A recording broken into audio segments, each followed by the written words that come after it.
good evening and welcome. We're at Road America tonight for some HPR series action. Broadcasting lounge with you tonight. I'm Shane White. Joining me in the lounge tonight is Corey Kitchen. How's it going, Corey?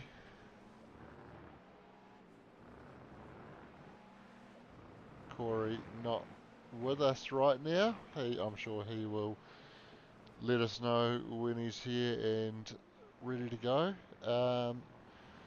But yeah, so Road America HPR series, and we can have a look at what we've got in store for tonight. So full course, 6.41 kilometre layout there, sitting at an altitude of 325 metres above sea level, 19 degrees ambient temperature tonight, 57% humidity and overcast conditions with an 8 kilometre per hour breeze. So those overcast conditions and a relatively light breeze, but still a little bit of breeze there, should hopefully keep the track temps down and allow plenty of grip in that surface for the guys tonight. Challenging circuit layout, always very popular. You can see the twists and turns on the track map there, and plenty of undulations as well, so should be an interesting night for the guys tonight. So we're in qualifying, just moving into the last 3.5 minutes for GTP qualifying, so we can get down trackside and see Jack Hintz rocking around there at the moment, Nico Cordia on track as well. Stefan McCartan currently in the pits, but has set a time of 1:45.79 to sit on provisional pole at the moment.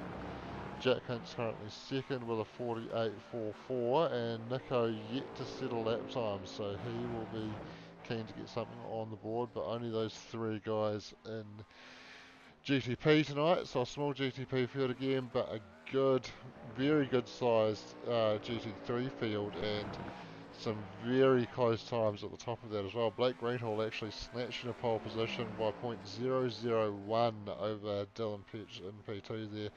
Quinn Wilson's going to line up third from Leith Swinney alongside him on the second row.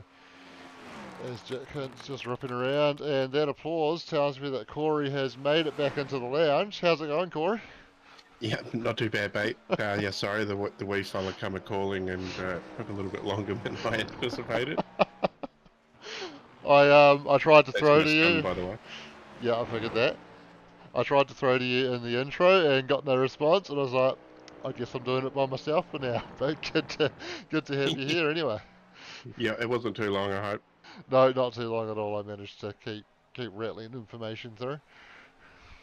Yeah, I looked at the time and oh, yeah, but he's all settled now. The wind change gave him a bit of a freak out. If you're out there in Canterbury, the southerlies here. Here we are in Road America. Yeah, popular track, and it looks like there's a few GT3s out there.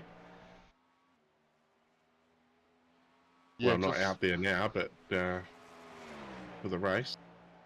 yeah, certainly a good number of GT3s, and looks like 14 set a time, but there's a fair few that haven't set a time in qualifying as well. So we should see a nice grid lineup for the GT3s, and while these GTP guys don't have too many of their own class to fight, it's going to mean a lot of work getting through traffic with a large number of GT3 cars on track. Even on a longer track like this one, it's really going to prove to be a challenge for them.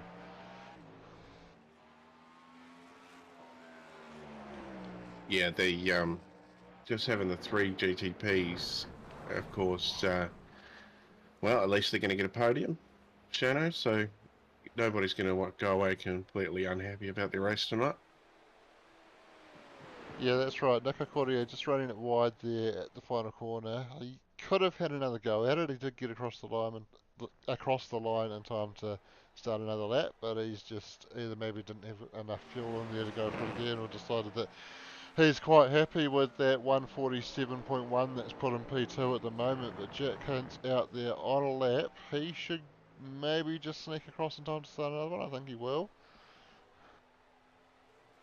Not particularly lighting up the set times at the moment, although there are some personal bests there, and that was his best lap with a 47.15. So getting very close to Nico, and he looks like he's going to push on for one final lap to see if he can jump ahead. So this will probably be an opportunity to jump on board as we run through turn 2 here, a little bit wide of the apex, but making his way down the long back straight here. We call it a straight, but it does kink a little bit to the right through here and then back to the left as you get down towards the braking zone for turn 3.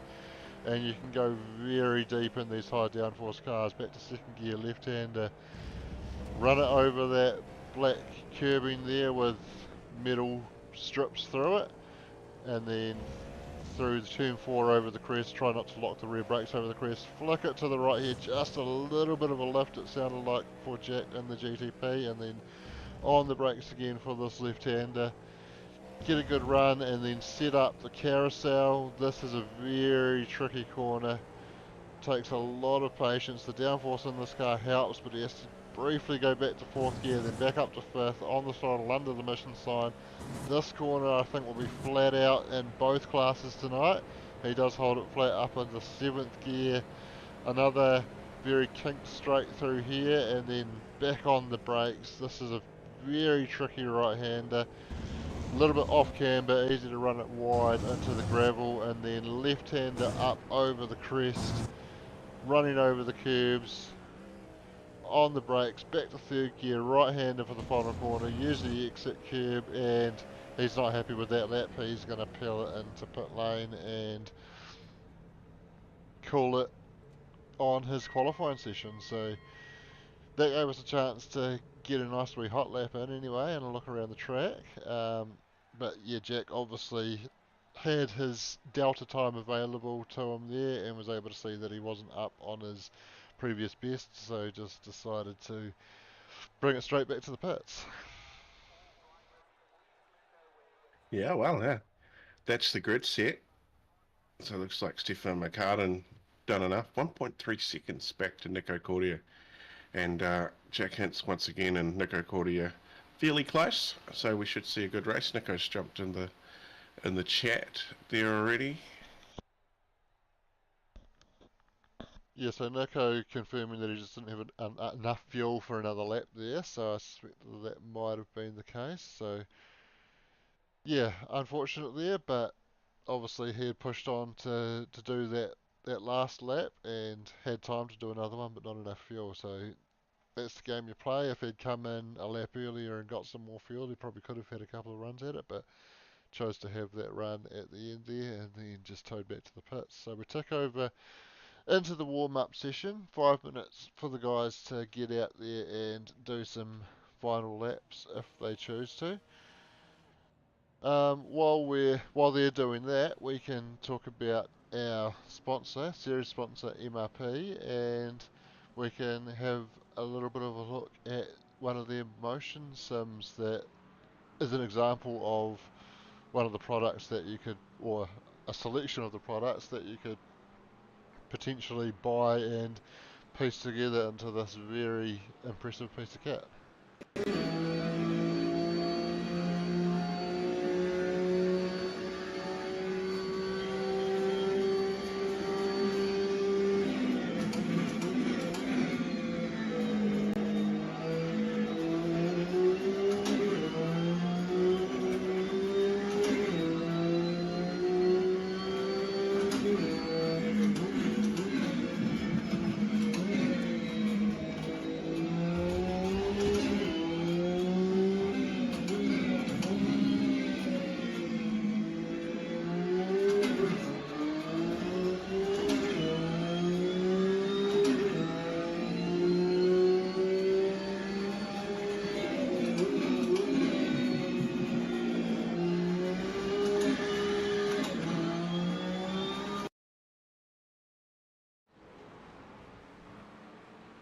Alright, so that is an example of a motion sim that MRP are able to put together, and yeah, you can buy all that stuff from MRP if you're interested in doing that. Maybe you've got a sim and you want to upgrade to motion, or you're watching this and keen to get into it and got a bit of cash to throw at it. You might want to go motion from the outset, or maybe you just like some of the other stuff in that sim there and want to get into it. So yeah, if you're interested in any of that, hit up Barry at MRP. I think mrp.co.nz, nice and simple website, and all their products are available to order online there, and the details of where you can find them if you want to go and visit them in person as well.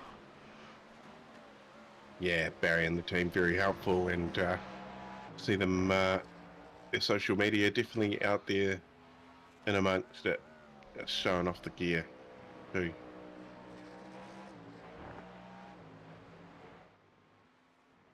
So Jack Hint's out there doing some warm-up laps.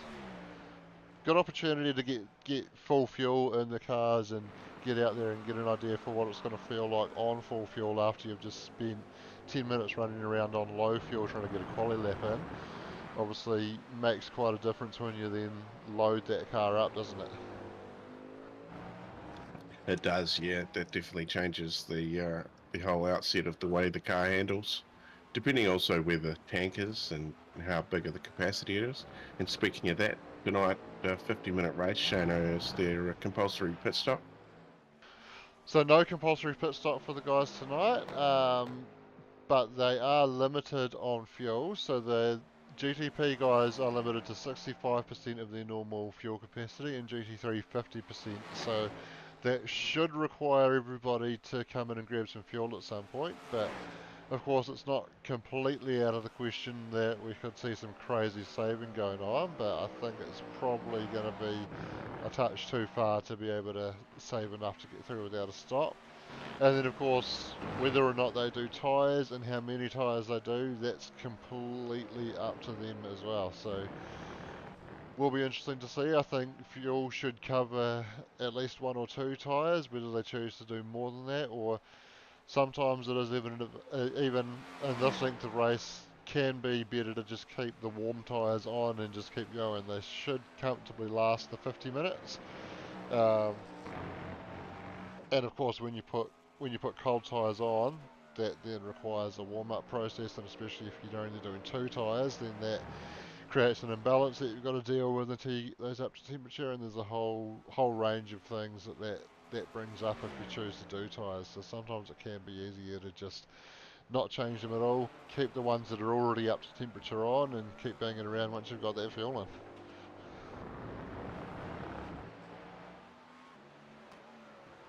That's pretty much put it all out there, exactly how it was in your head, Shano. You've done a good job there, mate. And I guess some of those out there do love to save a bit of fuel. But looks like there is the checkered flag on the session, and we're going to grid them up behind the safety truck very, very soon. Yeah, so warm-up comes to a close, and no need to sit the pits and the garages for a couple of hours to get them prepared for the race. We can reset everything and roll into that gridding period and get them lined up on the dummy grid. And it's going to be a full lap formation lap here. Interesting, because I have seen short formation laps here, and I tried to select them wherever they were available when I was loading the races, but for whatever reason it hasn't allowed me to do that here. As we'll just jump to a camera angle that's going to allow us to view that grid properly. We've got Stefan McCartan on the pole for GTP from Nico Cordia, and then Jack Hintz is going to be third there. And then taking the GT3 pole is Blake Greenhill with Dylan Petch alongside him on the front row. Quinn Wilson and Leith Swinney make up the second row. Oh, what have I done there? Bear with me. There we go. So then we can roll back to third row, Aaron Goodrick and Darren Lobb.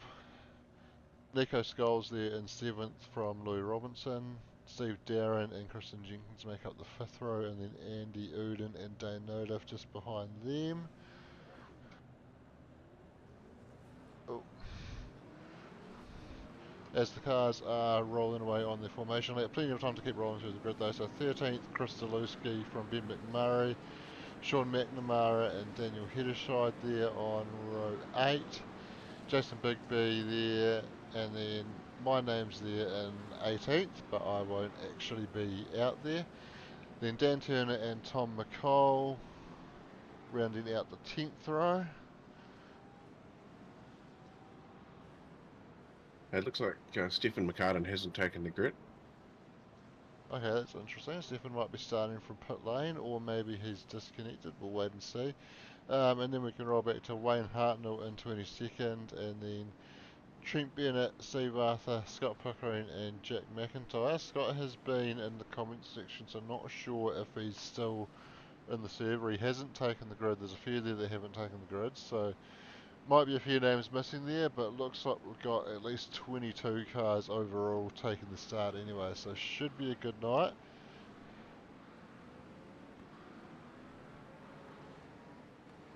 As we can get back trackside and watch these cars rolling around. Interestingly there, Blake with the pole in GT3 has chosen not to leave a gap to the GTP class. Not something that's required in the race rules, but is something that we quite often see the GT3 poles that are leaving a bit of a gap to that faster class car to allow for any incidents that take place in the faster class. But Blake choosing not to do that tonight. I guess a little bit less experience with being in this position, Blake, isn't he?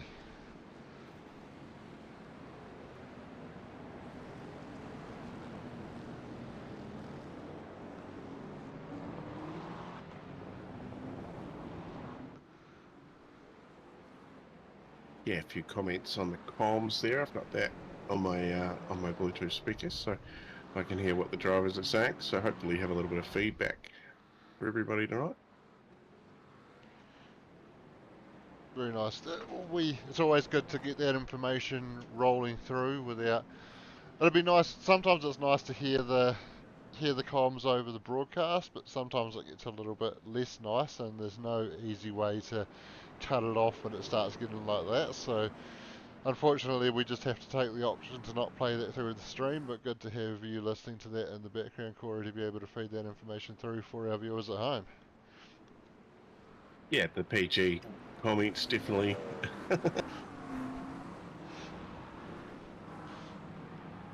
At the moment, there's just some South African imitation language.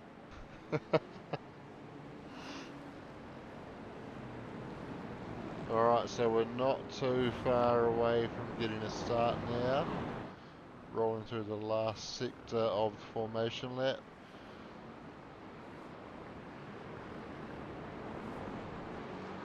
Pace truck will obviously make its way into pit lane when it gets there, and then Jack Hintz is going to have control as our GTP pole sitter with Stefan McCartan not taking the grip. So Pace truck peels into pit lane. Jack's got control. He may just wait to the green flag. No, you can't pass anybody until the green flag, and if you're on the front row and you're second, you have to make sure you're behind the leader, and they get that green flag now. And Nico's actually got the jump. He's going to get the run down in towards turn 1. As the GT3 field make their way through behind, and we do see Stefan McCartan feeding his way out of the pits into the GT3 field, so he's started from pit lane. That GT3 field, plenty of action going on there. Blake Greenhill making a move. Stefan McCartan making his way through after starting from the pits. That's a lot of traffic for him to deal with at the moment. He's alongside Andy Uden, I believe. Yep, I'm going to jump in with him because he's got a fair bit of passing to do. Running down the grass there as well.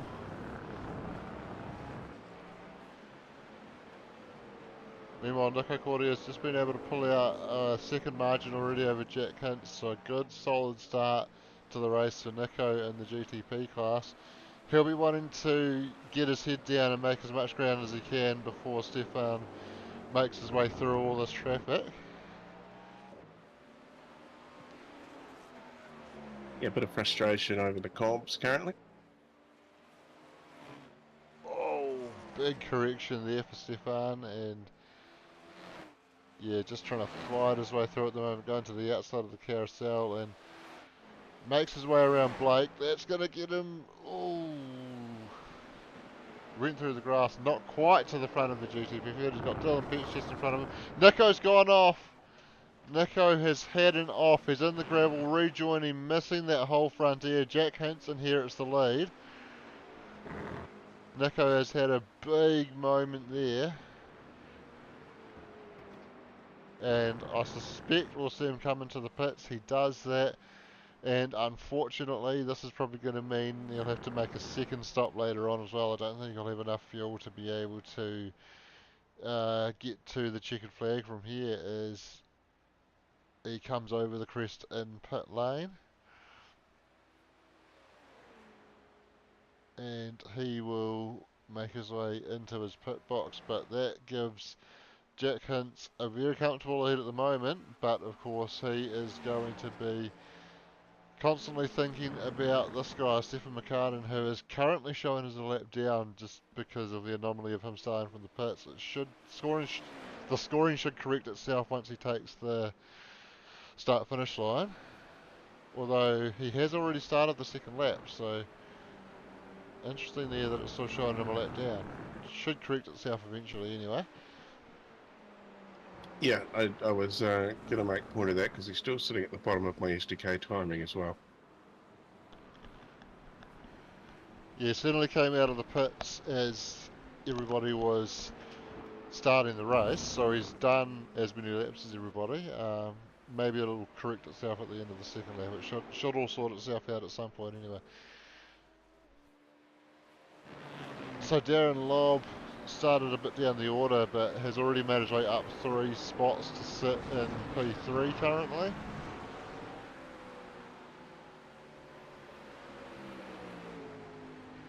Yeah, Wayne Hartnell seems to be the biggest mover so far, I believe, in spots, but there might have been a few drivers that didn't set a lap that he's passed there, but only doing 3 and a bit half laps. It's a good movement up the field. Yeah, so Wayne actually showing up 12 overall now, but 10 within the GT3 class as Jack Hinds has dropped off the timing. He is still out there. I'm not sure what's happened there. Very strange things going on with our timing tonight. Yeah, I've got him in 20th position. As have I.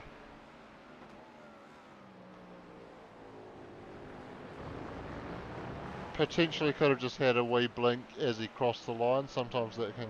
Actually it does appear to be correcting itself now, as you can see the GT3 order cycling around on the timing tower there.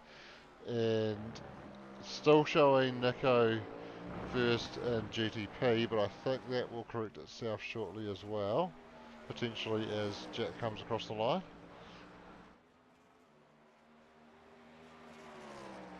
Yeah, somebody's going to have to give Jeff up in the timing tower a bit of a poke with the stick, I think. Transponders are all up to buggery, but they seem to have come right now. Yeah, there we go, so that's corrected that GTP order as well. So all sorted as I think Sean McNamara had a bit of an off-track excursion in the background there, or it might have been Steve Darren actually. It looked like a McLaren that I saw going off in the background.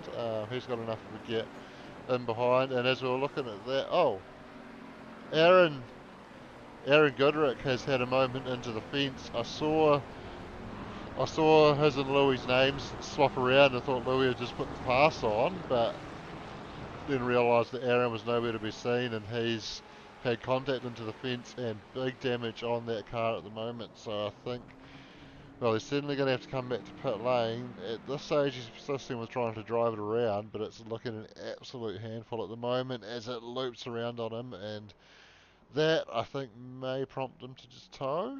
No, he's still persisting with it, so I've seen him driving worse, Shane. He'll get there. And pretty awesome. There we go again. Skits on. And weekly sponsor, Shano Movember. We are the 28th of Movember now. And after 28 days, we have sold the hat for the second time today.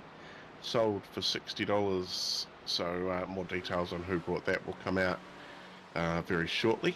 But yeah, so that's another 60 to the total, which takes us to $730 raised.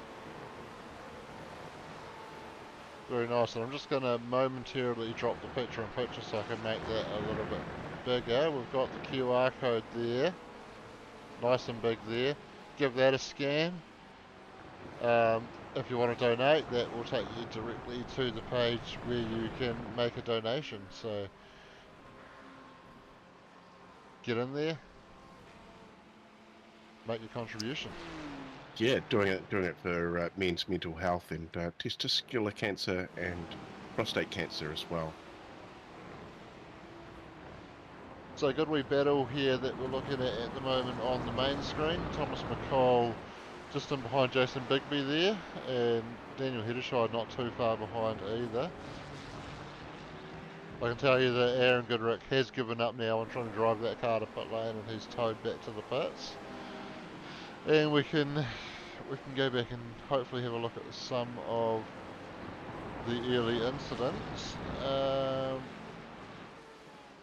We did have an incident on lap 1 in the GT3 field, potentially involving Kristen Jenkins and Ben McMurray.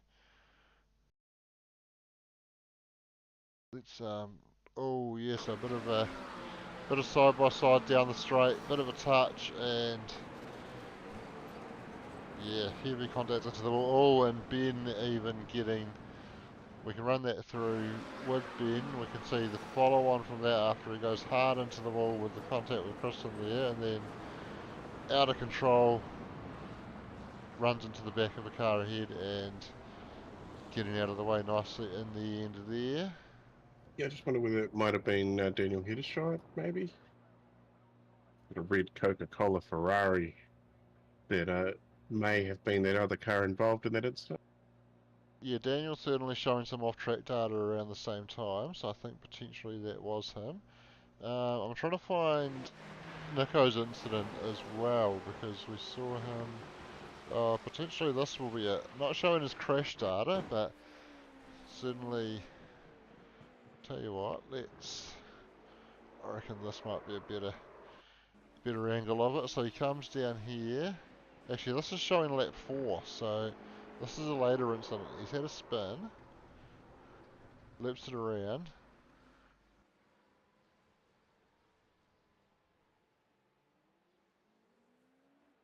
and gets back going again. So that was a later incident.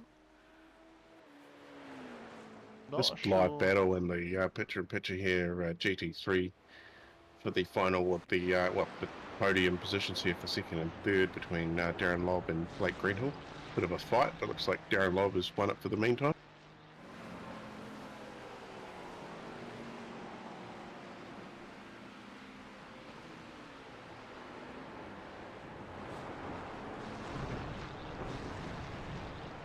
It looks like Nico Cordia is back out on track also after that earlier incident and working his way up through the GT3s. Yeah, so I've had to get a bit crafty to try and find the Nico incident, but hopefully this is going to be it here. So I'll click on that, and then I'll just have to. No, so this is okay. That's rolling away. That's before the green flag, so that's certainly not it.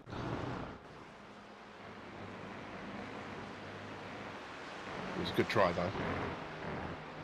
Could be this one then. Let's try this. Yeah, this looks like it's going to be it. So out in front at this point, coming down towards the end of the lap. Oh, just went deep into Canada corner and took the whole front end off the car there.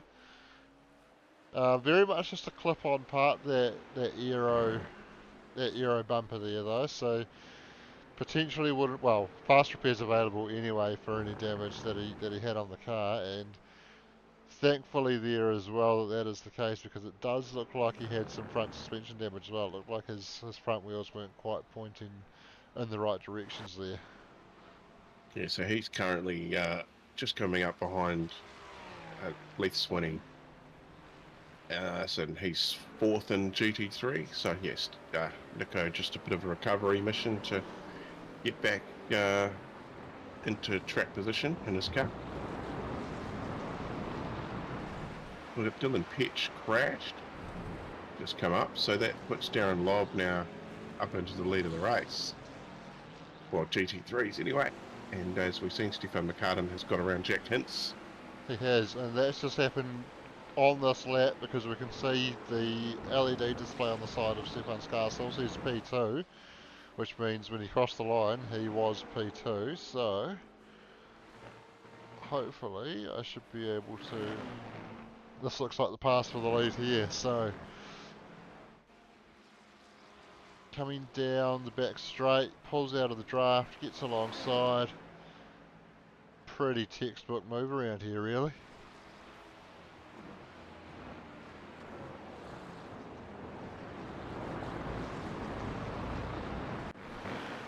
He does make it look easy, Stefan McCartan.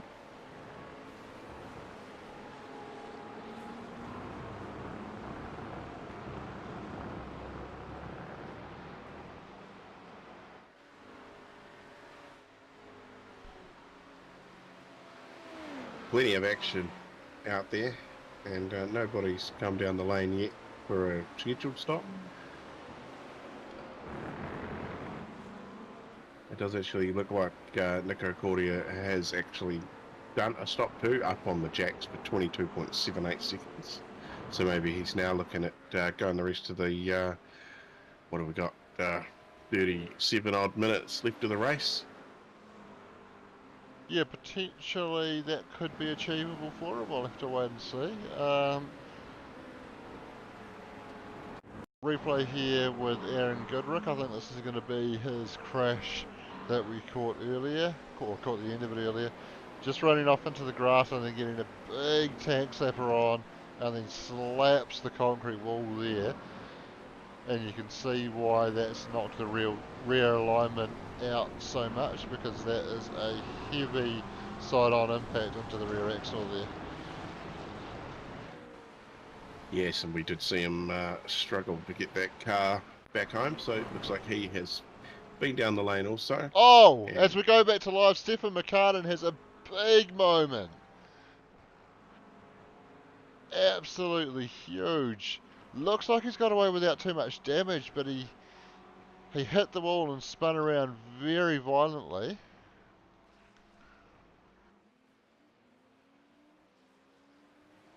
Yes, he'll be hoping he doesn't have any too much damage there. Bit of a flash there, maybe he's okay. Remarkably, the car looks okay. We can jump on board to see what the steering angle looks like. Hard to tell when there's so many little kinks and curves around this place. He's not rushing it into pit lane. Looks like maybe slightly left hand down there. Not too bad though. And we can certainly go back and have a look at what went wrong there. So coming through some of the GT3 traffic, trying to get around Nico Scholes and just dropping a wheel in the dirt out of the carousel, and gets that tank snapper on and hard into the wall, violently spinning around, but remarkably looks like he's escaped that without too much damage.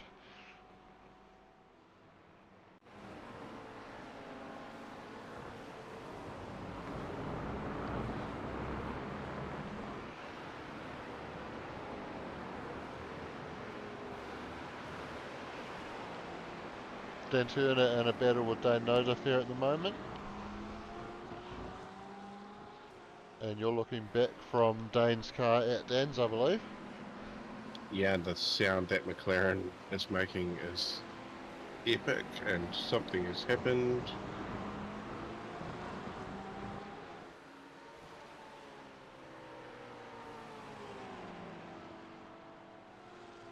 Sorry, I just had a screen coming up that Windows 10 is going to be losing its support. Oh, that's what you want to know when you're trying to commentate on a race, isn't it? Yeah, it covered my whole screen. Thank you, Microsoft. It's all right. Told it to piss off. I'm busy. Call me another time. Oh, that's Nico Scholes running through the gravel there, rejoining no front bumper. Bonnet looking a bit second hand. So he's headed him back into the wall there as he's gone off, and he is going to bring it into the pits to grab a fast repair, and I think he should be in the window to get home from here. So that'll be a little bit of a get out of jail free card, get that fast repair done and the pit stop done in one hit, but certainly not what he would have wanted to be picking up that damage. We can see what happened here. Running down through this back section here, getting very close to the car in front and had to take evasive action. And then once he was off the track, he was just a passenger all the way down into those tyres, and then having to back it up to get out of there and rejoin the track. Oh, going over a big bump in the gravel there too.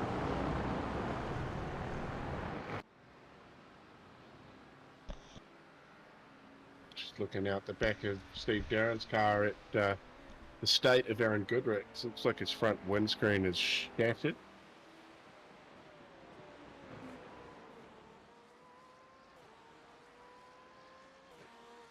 It's probably just dirty.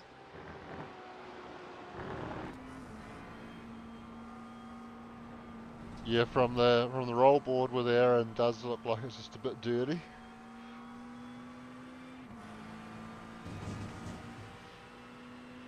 Oh, the sound of that McLaren in my ear right now is great.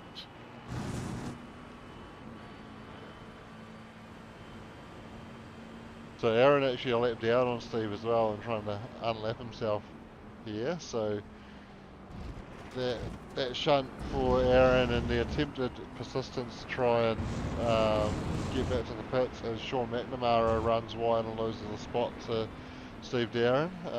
But that incident and the persistence from Aaron to try and get back to the pits on a heavily damaged car has unfortunately cost him quite heavily and put him down a lap versus his GT3 rivals. So he'll find that a little bit frustrating, and he'll be trying to find a way back into the race, but not an easy thing to do when you got blue flags showing at you all the time. And yeah, not easy to try and make your way around guys that are a lap ahead of you.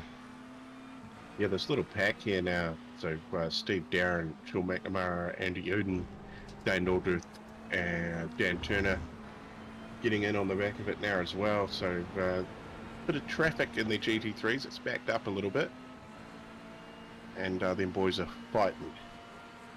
We love to see it. Yeah, we sure do. So Aaron's just been able to make his way ahead of Andy there, and moving forward on his charge to try and get back onto the lead lap. That will of course be helped once those lead lap runners make their way into the pits, but he will then have still a lot of work to do to get back in amongst that pack racing, unless there's some kind of late safety car. But we haven't really talked about that tonight, and with the size of the GT3 field that we've got out there, I think we're better to just let them race, and we're seeing some good racing going on so far, aren't we? Yeah, we certainly are. We won't poke the bear somewhat.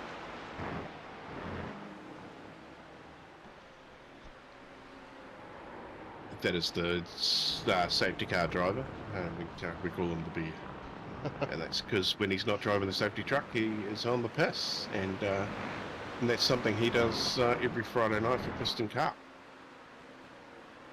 Which is going to be coming back in full force next season, Shano.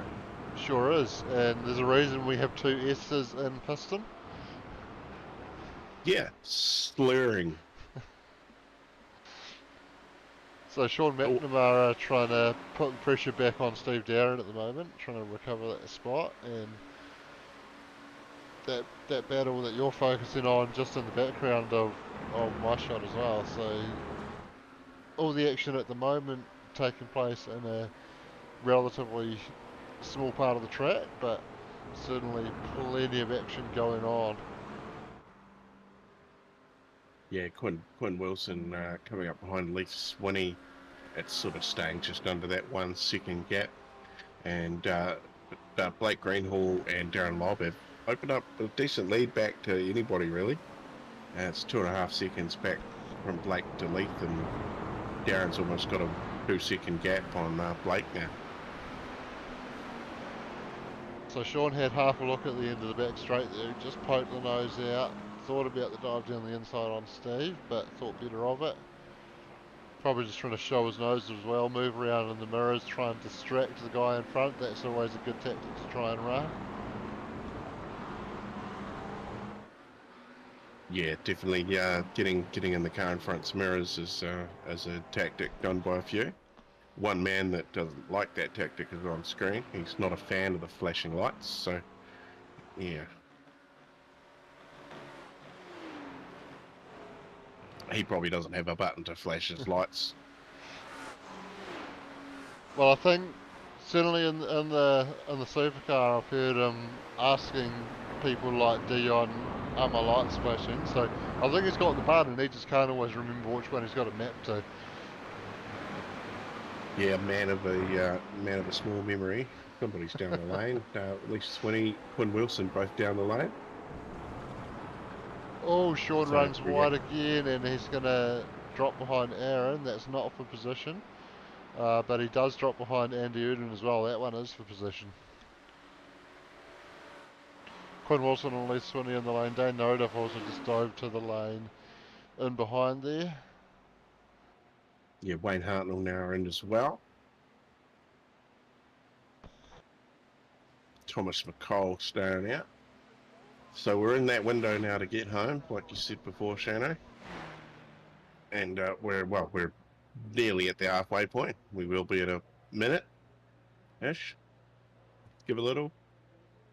Yeah, not far off halfway as Dane stops in the box. Doesn't go up on the jacks, so he's not doing tyres, but getting all that fuel in the car, and then he will be on his way again. And he just sets off, fueled up, still got some nice warm tyres on the car, and he will run those through to the end of the race. Yeah, looks like Leith's jumped Quinn in the pits. But he had got past Leith before that pit. Oh, sorry, you're already looking at that. Yeah, it's alright. Oh, I know you've gone off it again.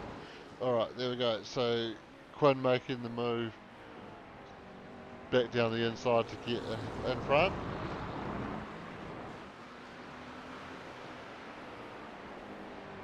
Sometimes I just see the colours and I click on them just without even thinking. Like red is always a good one. Like if it comes red, I just click on it. Yeah, absolutely. As Stefan makes his way around. Race leader for GT3 in, and Blake Greenhall is following him down the lane. Dylan Petch also into that as well. Let's look to see if the rest of that GT3 field roll on through here. Yeah, so Louis Robinson coming in now as well. Steve Darren in. Andy Uden in. Sean McNamara in. Dan Turner in. Looks like just about everybody coming in at the moment. So I wonder if they're getting close to being out of fuel. I would have expected them to be able to do about half an hour, but coming in just short of that mark.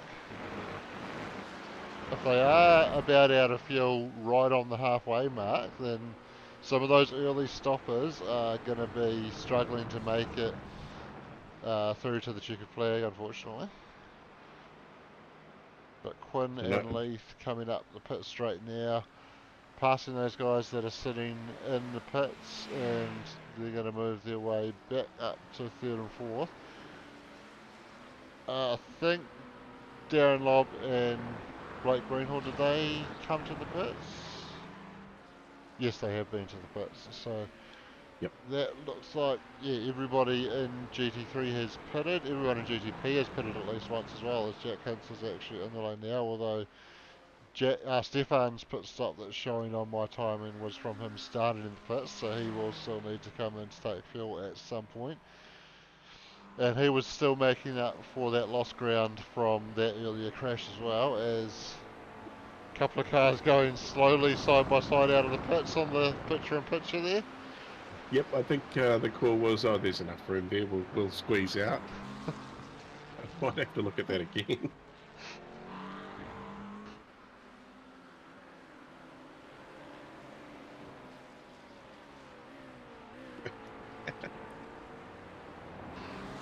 Yeah, that's an interesting one. Yeah, those cars were merged together there briefly, both Ferrari, so probably doable. As we see the Porsche, the Team West Porsche, I believe that one, going past them. And they eventually get themselves sorted out and carry on.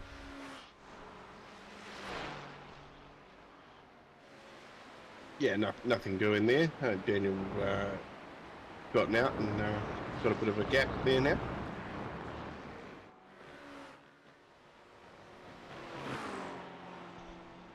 Yeah, closest battle on track here, Sean McNamara, trying to do his best to fend off Dane Nordirth. Yeah, and he may stay and go the long way around, and he might just be able to do it as well. He's at least been able to stay alongside, and that's going to go on the inside for the next couple of corners and gets the job done. So a nice move there from Dane. Yeah, Dan Turner looking racy too now, put pressure on Sean McNamara, so he's straight back into defence mode. If he Yeah, has a defence mode. well, he certainly covered the inside from Dane there, so he was doing a little bit of defending there, and yeah, obviously while they were fighting, that allowed Dan Turner to just get on the back of him a little bit as well and put some pressure on. That had Sean having to think about what's going on in the mirrors as well as what's going on out his windscreen.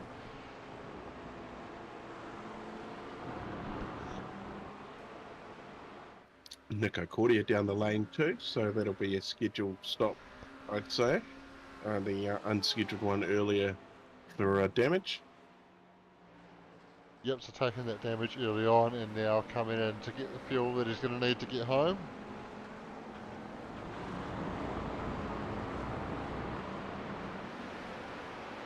Yeah, it's always good to have enough fuel to get home. It's never fun running out, but if you do, there's probably somebody in this community that will push you home. It has happened many times before, hasn't it, Shane? Yeah, there's always someone that'll give you that push, as Sean had a wee off-track moment there, and Jack Hint's just having to be a little bit patient making his way through there. So GTP race leader in the lane, and as it sits, Jack Hintz is 58 seconds behind, or 2.4 kilometres according to our timing. Yeah, so this is going to be intriguing to see how it pans out, because Jack was ahead of Stefan when he came to the pits, so I'll be interested to see if Stefan's been able to make up enough ground since Jack came in to be able to jump out ahead of him here.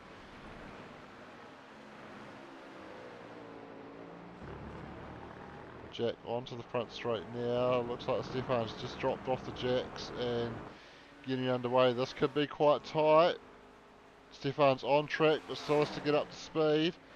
And yeah, actually Stefan makes his way through turn one and Jack's just coming into the braking zone now. So Stefan's done a good job taking over the lead there again. Hopefully this time he can manage to not have a moment out there and get on with his work now. Yeah, that's it. Just put the head down, and I'm sure Stefan's probably done enough to cement himself the championship for GTP this season, I'd say. We will know in due time with that too. We'd give Dougie is a very busy man. Yep, he sure is, and we had planned on setting the season up this season so that iRacing would take care of the points, but something went wrong with that and it hasn't transpired. So we're just needing Doug to collect all those results, all that results data from the season, and put it all together and spit some points out the other side. And he'll do his magic when he's got some free time, and once he knows, he'll give us an update on what the points look like.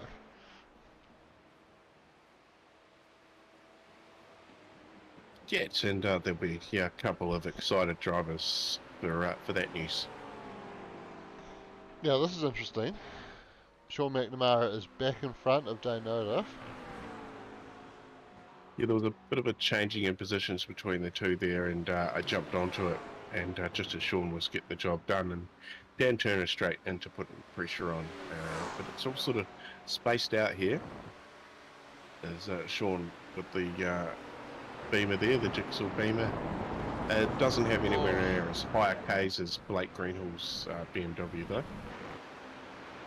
Sean just dropped the wheel in the dirt at Canada Corner there. He's been struggling a little bit to keep it off track. It seems quite a few times we've looked at Sean and seen him just running a little bit wide here and there. So he's struggling a little bit with some understeer maybe at the moment, and just having a few off-track excursions, and he'll have to be careful about those off-tracks mounting up as well, because they're limited to 17 incident points before they'll take a drive-through, and if they get to 40 overall, then they'll be disqualified from the race as well. Yeah, and you definitely don't want that. I just see Chris Zajewski had an issue, and he's jumped through pit lane, so taking a tow. I do believe he is the one that won the hat, but I haven't had any confirmation. So if it's not, I'm sorry, but if it is, thank you very much. Oh, yeah, Chris is tangling with the Ferrari there. I'm not quite sure who that was that he tangled with. Daniel Hedderscheid, maybe? Yeah, red Ferrari. It does seem to be the only red one out there. Yeah, It was sporting a little bit of frontal damage there earlier. That was the livery that I saw. Is that a Coca-Cola livery? Hard to tell with some of the contours, but yeah, it's Coca-Cola. So yeah, that was the car I saw involved in that one, and looked like just a bit of a racing incident there. Guys just tangling through a very tricky corner, and unfortunately Chris came off second best from that one.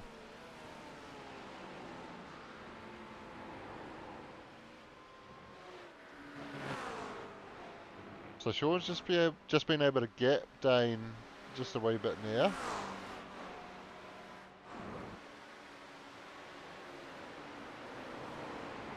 Just on board in the PMP with Nico Doles, I believe it is, and with his Barbie paint.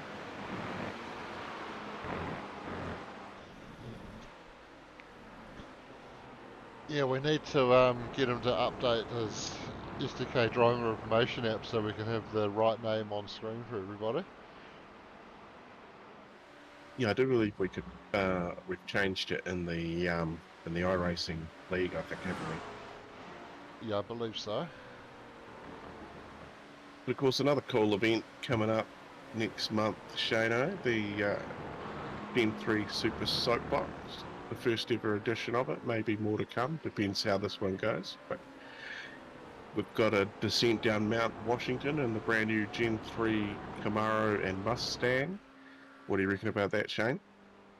That is going to be very exciting. So we're going to limit the fuel as low as we possibly can, and then the guys will have to get out there and strategically use that fuel to their best ability, and then the rest of the way they're going to have to just coast their way all the way down the hill and try and make it to the bottom first of all without crashing, and then see if they can be the fastest guy to the bottom. Yep, fastest to the bottom or furthest down, and least fuel used. So use up all your fuel, you get stuck on beside a tree, you're not going to get back out onto the road, and that'd be it. That'd be where you end up, and we would try and figure out where that is or mark their time at that. We're going to just sort of play that as it goes, but yeah, so I think it's the 18th, Wednesday the 18th of December, and yeah, from 7 o'clock. So it's 60 drivers can enter it. If it gets that many, we'll be there a while, but we'll it's a $5 donation, of course, to the Cancer Society. They do an absolutely fantastic job supporting families, patients alike. Just, yeah, absolutely great to deal with. Of course, you know, 1 in 3 New Zealanders is affected by cancer, whether it's a family member or a friend, and that's a really staggering number. Yeah, it is, and a great cause, and a very cool and unique way to celebrate the release of the upcoming Gen 3 supercars on iRacing. So we've waited almost 2 years for those since they came out in real life, and there's been some hold-ups in getting them out, but we're very excited to be able to have those cars coming to the iRacing platform as of the Season 1 2025 build, which will be out in, I think, just over a couple of weeks, isn't it? Yeah, the 11th of December, basically, it will be here. So the 10th of December, Eastern Standard Time, or Pacific Standard Time, actually, I think it is, iRacing run-on. So it'll work out, I think it's after midnight, Tuesday night there, it'll change over. So I think we'll have our last round in the B8s at Mo Sport that Tuesday. And the Wednesday, the new cars are there. They'll start rolling out of the garages and getting their painters to chuck a lick of paint on them. Yeah, the various sim painters around the community are going to be very busy getting those liveries out for the new season. Obviously, a number of different teams running their own liveries, and they've got guys in house that do it, or they pay guys out of house to do it, and the guys out of house that are doing it are potentially doing it for more than one team as well. So they're going to have a lot of work on their hands, and I'm sure we'll see some very nice looking new liveries coming out with the new cars. So very excited to see how that all goes. Yeah, no, I'm looking forward to diving into that one. For painting a car for myself for one, and my jigsaw duties as well. Come up with something striking for Steve. And yeah, big shout out to Steve actually too. He's been traipsing that hat around Auckland, making sure it's getting all the signatures on it that it needs. So Stefan Adams being the latest added to it, and now possibly Chris Zalewski. But we'll wait and confirm that one in the coming days. So, but that puts the total for Movember up to 730. And when I started, I didn't really set a goal. I just thought, you know, I couldn't go through the year without doing something in November. So that was what I decided to do. And it turns out I couldn't get through the year without organising a charity race, which yep, I'm doing that. So that'll be the 5th year in a row, Dane, that I've done that. And of course, looking to June for the Enduro for Mental Health to return to our screens once again with something wacky in the plans for that. Yeah, But not wacky's the right word, actually. that'll be something that everybody in the community is looking forward to. It's always been something in the past that's pulled the whole sim racing community in New Zealand together, and even Aussies getting on board. I think a couple of years ago I brought my UK teammates into the Chicago race as well. Yeah, and some big name winners, of course. Now, what, 2-time SuperCars champion Shane Van Gisbergen, 2-time winner, and Liam Lawson and Matt Stevens winning the first, and then Liam failed to turn up for the second one for Matt, and Matt raced it solo and won it, and unofficially won it, I think we called it in the end. And then, yeah, Shane managing to get the Chicago race, and last year in the long road in France in the NASCARs. Yeah, how cool was that? Yeah, it was one of those ones where a lot of people were very skeptical of it. And then after that race finished, there wasn't one person that was unhappy with how that race went, Shano. Absolutely, and those last couple of years with the street course at Chicago and then the NASCARs at Le Mans, you put it as taking yourself out of your comfort zone for a good cause, and it was very much fit the bill on that one. So yeah, it was a great thing, and as much as it was taking yourself out of your comfort zone, by the time you'd done all those laps around it, it was actually a lot of fun just wheeling around there in those things. Yeah, it was the tow. Everyone was getting a good tow and having a good time. Not too many people blew their engines, but yeah, the main goal of it is to make sure everybody finishes. So that's that's something that's got to be big on. But of course, that doesn't matter when it comes to what we're doing next month, Shane. They can knock it on the head halfway down if they like, if they think that's far enough. But I'm sure people are going to get out there and do some practice anyway. But we've had a donation from Leon and Roger Forbert. So Misfits have put their donation in, and it looks like they might have a few cars.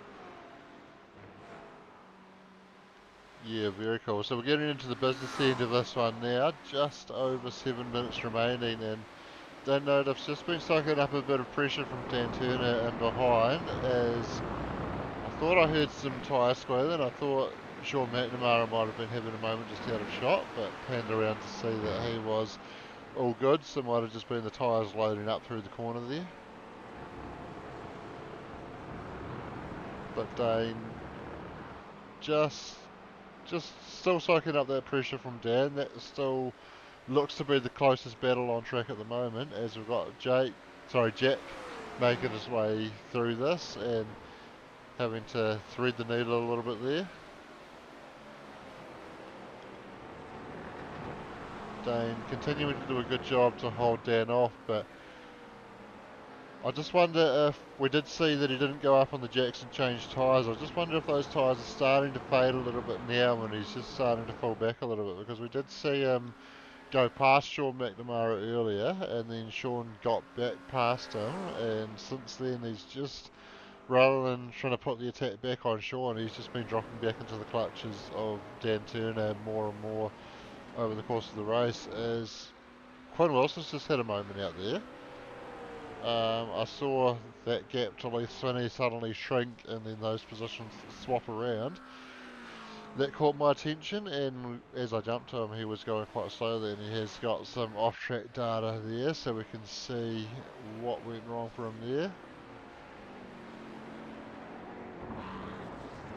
Oh, just getting into the gravel, having a big moment, clips the wall, but probably gets away with it, but does lose that spot, and then Stephen McCartan making his way around, obviously, but Leith Swinney, full position, got by while he was recovering from that moment as well.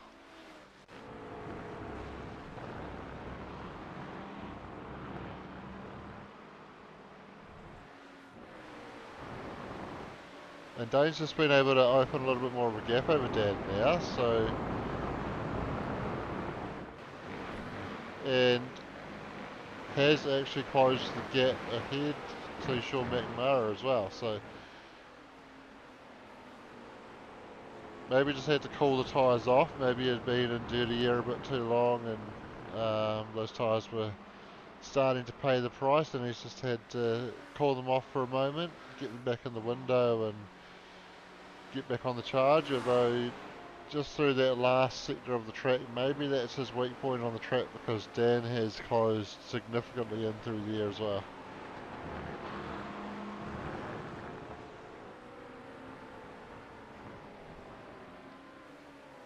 Yeah, looks to still be 18 cars out there on track. Looks like there's been a few cars park it, call it an evening. Yeah, 18 cars, still a good number for a Thursday night though, so good to see guys out there doing it. Looking to potentially shake some things up for Thursday nights next season.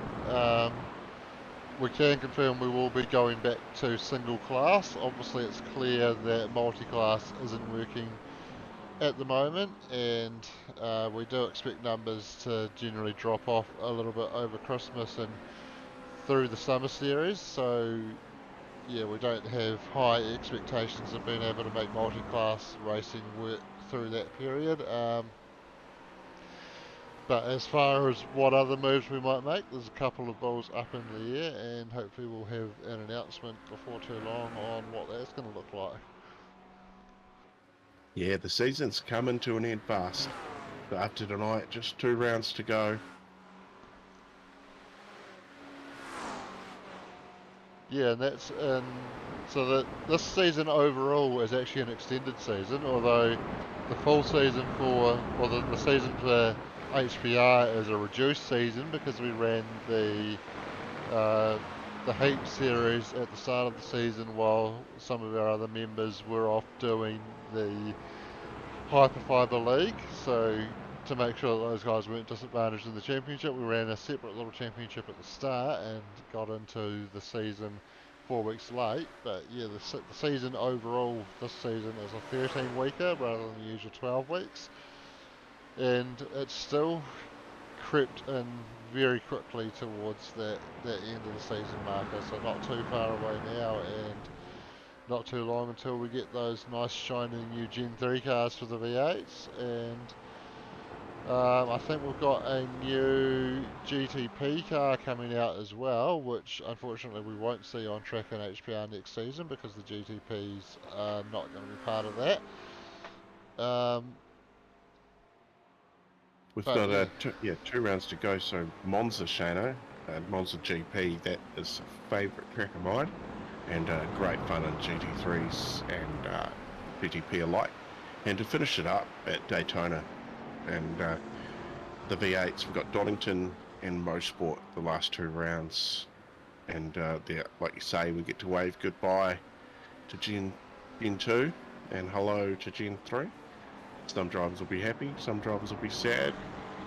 And I did make the comment on Tuesday, Shano. I'm going to try and get in the car and try and race, give the old Gen 3 a go. oh, very cool. We'll be looking forward to seeing you out on track. Yeah, maybe You'll I'll be straight just into start with Mondays. I'm just going to roll with the get a sim thing for now. no, And you'll be straight into Div 1. I've got to do commentary on a Tuesday night, Shane. Sorry, I'm busy. Oh, what a convenient excuse.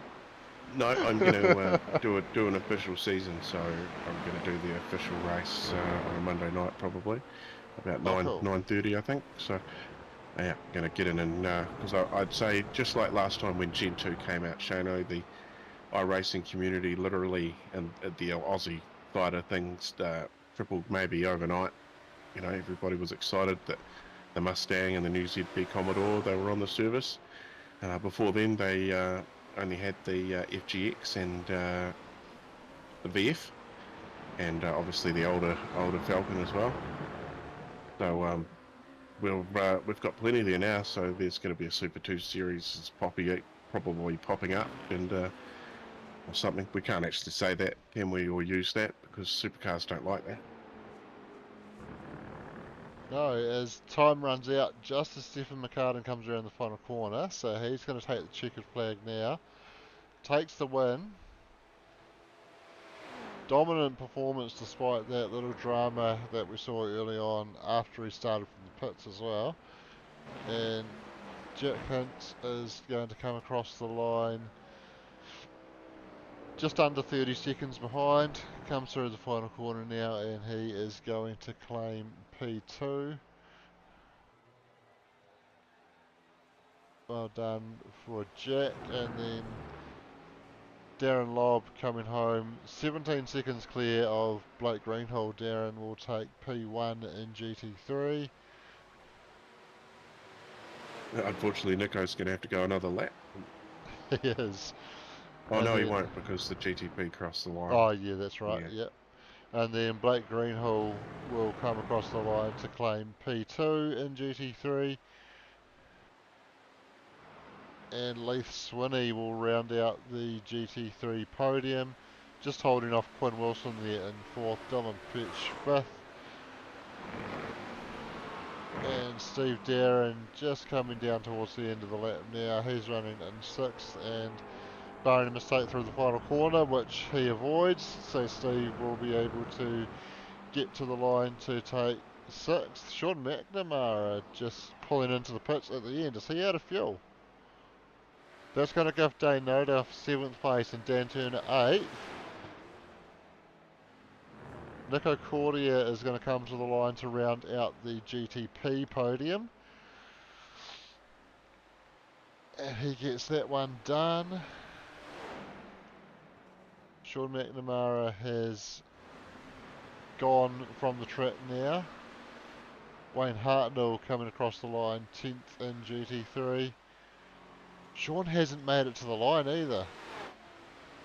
So Wayne Hartnell goes 9th, Tom McCall 10th, Louis Robinson 8th. And that looks like everybody all done. Chris Zalewski has wrapped up off the lead lap there, so it looks like everybody has taken the checkered flag. And, well, Sean McNamara hasn't taken the checkered flag. He must have been out of fuel, but I don't know why he didn't stay on Should we track, and I find hope out? someone would push him. Let's find out. Let's find out. Hello, Sean. Hello. What happened, mate? I cheated. You cheated? I cheated. Yeah, you didn't put enough fuel in. No. I did get incident points at the end, but I was, I got a drive-through speeding, and I cleared it.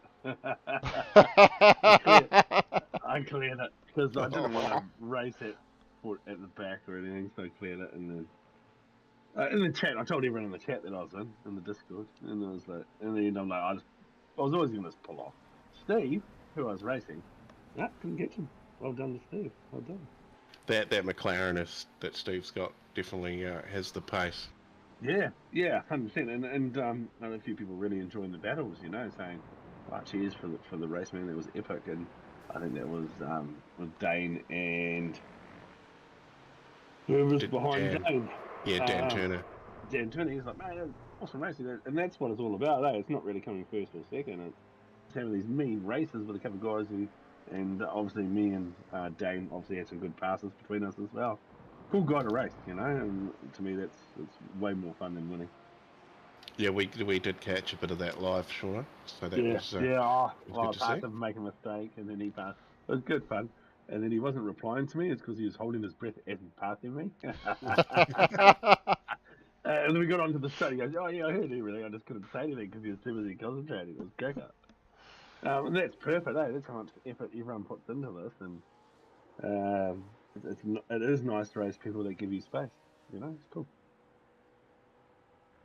Yeah, it was certainly a very exciting battle between the three of you, and for probably most of the second half of that race, you three were all the closest cars on track together, so we spent a lot of time focusing on that. It was very entertaining. Well, I did say to Steve early on, it's like, hey mate, I'm not trying to pass you, I'm just get us some screen time, because I knew being close to him, get on the street. I said, I'd get us some screen time, mate, for us. So, there we go, done. I know how it works. Yeah, good stuff. And there was a bit disgruntled about on lap 1 that obviously carnage down at turn 3 or 4, whatever which corner you call it. But I sort of informed them that there's race control possibly coming next season. And there was a big too late for that, and disconnect. It happens. Oh, we can't keep everybody happy, can we? No, we do try our best. So we need to go back and have a look at that. See what it was, but it was really fun. I love obviously Road America, and if you don't like Road America, there's something wrong with you, personally. Do you agree? Yeah, well, I think that's probably why we had such a big turnout tonight, because it is a very likeable track. And that's, I think, too, what grows numbers within our league, I mean, obviously V8s, everyone's going to come along to that because they like V8s, but with the GT3s, if it's a likeable track, people tend to join, So Well, we do finish the season strong, Sean. Monza next week, and then Daytona Road to wind it up in the HPR. So also two awesome tracks with hypercars. Yes. It was very respectful out there with the hypercars. A couple of incidents. Obviously, got Stefan's accident on stream, hopefully, coming out of the carousel. Yes, we did get that. Yeah. I think not I never quite saw it live, happen. but we picked it up on replay.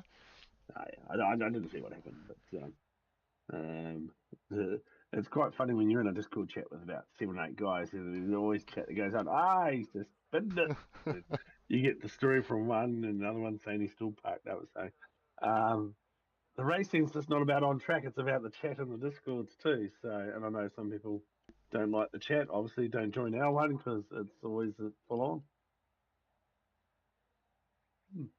Yeah, so we've got the results up there on screen. So Stefan McCartan, despite that setback and starting from the pit lane and then having that setback, probably as a result of starting from the pit lane and having to navigate all that GT3 traffic on lap one, still managed to come through to win by 25 seconds. Jack Hintz taking P2, and then Nico Cordia rounding out the podium there. Darren Lobb taking the win in GT3 from Blake Greenhall. Leith Swinney third there, and then Quinn Wilson, Dylan Petch, Steve Dower, and Dane Notiff rounds out the top 10 on the overall. Yeah. And then we've got Dan Turner, Wayne Hartnell, Tom McCall, Louis Robinson, Sean McNamara coming home 15th there, and then Daniel Scholes, Aaron Goodrick, Chris Zalewski, Daniel Hedderscheid, and Andy Uden rounding out the top 20.